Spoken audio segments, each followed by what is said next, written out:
शब्द आउटरीच जितना गांधी के मास मूवमेंट में रेलिवेंट था, वो आज यूट्यूबर्स जो अपना कंटेंट अलग अलग भाषाओं में डालते हैं या फिर मॉडर्न डे इंडिया की राजनीति में भी उतना ही रेलिवेंट है। आपने कई सारी ऐसी वीडियोस देखी होंगी जिसके अंदर ईमानदार नेताजी एक इंटरप्रेटर की मदद ले रहे हैं लैंग्वेज बैरियर को ब्रेक करने के लिए। Now as a prime minister who doesn't like middleman, he used artificial intelligence to translate his speeches into 8 different languages, and therefore it might be right to call it India's first AI election। और इस मौके पे ये dialogue बोलना तो बनता ही है। ये तो सिर्फ अभी एक शुरुआत है, आगे आगे देखो होता है क्या। मेरे एक दोस्त की मम्मी अपने ही परिवार के किसी सदस्य से फोन पर बात करते हुए ये कह रही थी कि देखो समय के साथ बदलना बहुत जरूरी है, और हम बखूबी जानते हैं कि जैसे जैसे हम आगे बढ़ते हैं टेक्नोलॉजिकल प्रोग्रेस में भी इजाफा होता है, चाहे वो फायर हो, आयरन हो या फिर इंटरनेट हो। और इन टेक्नोलॉजिकल चेंजेस की लपटों से इंसान का बच पाना बेहद मुश्किल है।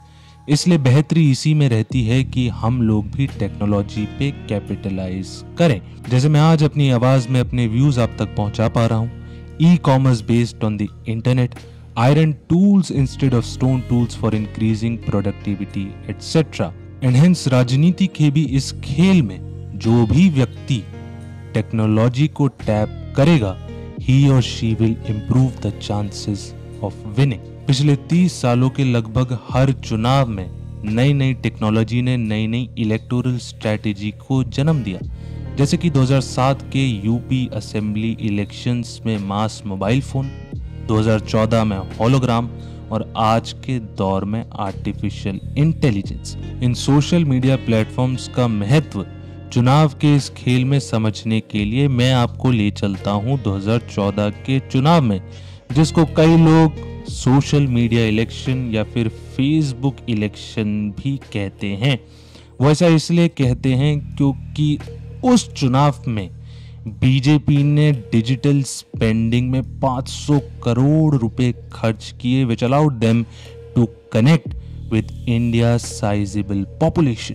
2015 में Asian journal of political science में एक पेपर जिसका टाइटल था India 2014 Facebook like as a prediction of election outcome में number of likes any candidate gets and his or her vote share में एक high positive correlation दिखाया।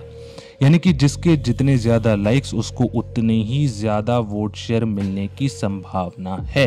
अब आप चलो 2019 के चुनाव में, जिसको फर्स्ट व्हाट्सएप इलेक्शन कहा गया, क्योंकि उस चुनाव में इतनी भारी तादाद में व्हाट्सएप के ऊपर फेक मैसेजेस को सर्कुलेट किया गया to mislead the voter. Shivam Shankar Singh अपनी किताब how to win an election में लिखते हैं कि WhatsApp is such an effective political tool, शब्दों पर गौर कीजिएगा, effective political tool because it allows the targeted delivery of information. He just said information. I would like to add misinformation here as well, because it allows targeted delivery of information and also an excellent tool to organize and mobilize political workers.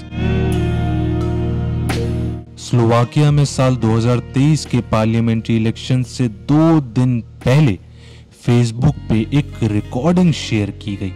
उसमें एक journalist और pro NATO party progressive Slovakia party election manipulation discuss कर रहे थे। दोनों ने ही उसको तुरंत फेक बताया, और जब फैक्ट चेकिंग हुई तब भी यही पता चला कि जो ऑडियो था वो फेक था। अब चलते हैं दूसरे कॉन्टिनेंट की तरफ। साल 2024 में न्यू हैम्पशायर के अंदर वोटर्स को एक जो बाइडेन ने कॉल करी। But wait a minute, it's not as if he was trying to call at the White House and it was a wrong call. It was a robocall aimed at stopping the Democratic voters to vote on the election day. And since we are not a closed society like Korea or China, we too aren't immune to such consequences. Recent Madhya Pradesh और तेलंगाना के assembly elections में एक deep fake circulate हुआ, जिसके अंदर leader अपने ही voter से कह रहा था कि भाई ओपोनेंट को वोट दो। साल 2023 में अर्जेंटीना के अंदर ऐसे ही एआई ऑर्केस्ट्रेटेड सीन के बाद न्यूयॉर्क टाइम्स ने एक आर्टिकल में लिखा कि विद इट्स एक्सपैंडिंग पावर, मतलब धीरे धीरे इसकी शक्ति बढ़ती ही जा रही है, एंड फॉलिंग कॉस्ट, और धीरे धीरे इसकी कॉस्ट कम होती ही जा रही है, it is likely to be a factor in many democratic nations around the globe. I would just like to add the word major here, that is a major factor. जैसे कि ये इंप्रेशन देने के लिए कि नेताजी काफी पॉपुलर हैं, AI artificial trends भी चलाते हैं, जिसको आप ट्विटर पे काफी बार ऑब्जर्व कर चुके होंगे, और फेक अकाउंट से नेताजी के गुणगान में प्रयाग प्रशस्ति लिखी जा सकती है। तो हो गया ना expanding power, that is we are able to alter the reality which comes at an affordable or low cost. Artificial intelligence elections के अंदर हीरो भी है और विलन भी।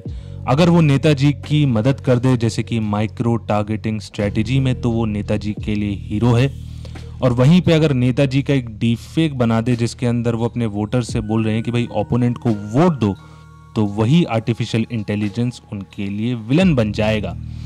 और देश चाहे वो यूनाइटेड स्टेट्स हो या फिर हिंदुस्तान, विलन अगर आम जनता के लिए हो तो एक्शन थोड़ा देर में लिया जाता है, लेकिन विलन अगर नेताजी के लिए हो तो पुलिस के वारदात पर पहुंचने से पहले ही एक्शन ले लिया जाता है। जैसे कि जो बाइडेन की रोबो कॉल के बाद वहां की सरकार ने रोबो कॉल्स, जो कि एआई जनरेटेड वॉइस से बनाई गई हो, उसको गैर कानूनी घोषित कर दिया था। टेक्नोलॉजी की दुनिया में बड़ी कंपनीज जैसे कि गूगल और मेटा ने ये मुहिम उठाई है कि हम लोग एआई कंटेंट जो वोटर्स को डिसीव कर सकता है उसके खिलाफ लड़ने की कोशिश करेंगे। मगर सवाल ये उठता है कि क्या वो कर पाएंगे, और अगर कर पाएंगे तो किस हद तक। डर ये है कि कहीं आखिरी समय पे स्लोवाकिया जैसा हो जाए तो, या फिर ट्रम्प का वो एआई के द्वारा बनाया गया अरेस्ट का इमेज चुनाव से एक दिन पहले वायरल हो जाए तो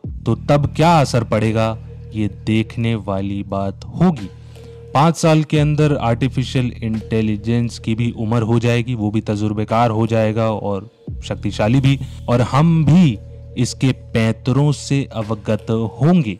लेकिन इस द्वंद में आखिर में कौन विजेता होगा, at least it is not visible in the foreseeable future, but I hope it's us who wins the marathon. Now let's try to use the theory I discussed above to the present 2024 Lok Sabha elections. अगर हम Asian journal of political science के 2015 वाले paper को तवज्जो दें, यानी कि जिसके जितने ज्यादा लाइक्स उसको उतना ही ज्यादा वोट शेयर मिलने की संभावना है, तो उस हिसाब से तो कांग्रेस जीत रही है। If you will browse through the pages of Congress and Rahul Gandhi in comparison to Narendra Modi and BJP, Congress is way ahead in terms of the number of likes they are getting, जिसकी वजह से उनको ज्यादा वोट शेयर मिलने की संभावना है। But that being said, we have often seen the dissonance between the reality and the theory. जैसे कि किताबों में लिखा है कि भाई पर्यावरण को ज्यादा नुकसान मत पहुंचाओ, लेकिन हम लोग पेड़ काटते ही रहते हैं। Number 2, AI in general has led to more polarisation and communal behaviour. जैसे कि चाहे आप राइट विंग हो, लेफ्ट विंग हो, एल्गोरिथम आपको उसी विंग का कंटेंट बार बार दिखाता रहेगा। That is it will reinforce your ideology to the point there will be no space left in your head to accommodate other views or an ideology, without which the survival of any democracy is in question. Now lastly, the very suffix intelligence gives me chills. Humans have thought themselves to be the most intelligent creature on earth, and now we have created an intelligence artificially जो अभी तो हमारे control में है, but there might, I'm not saying will, but there might come a day when we may lose control of it, and that's what scares most people. We are already seeing the trailers like generative artificial intelligence. Now, if we as humans are capable of destroying democratic structures, imagine what artificial intelligence can do. It will be much more nuanced and at a wider scale. And since we are discussing in the realm of democracy, The four pillars on which it rests upon, at least two of them in my opinion are prone to infestation: media and executive. Media तो already काफी हद तक infested है. Now I am not denying the positive impacts of artificial intelligence on socio-economic outcomes, but the negatives as of now is like a creeping soil erosion which is slowly and slowly degrading the very base on which a nation stands upon. So that's it with this video. Take care of yourself, your family. Keep smiling. Have a good, loving, and a peaceful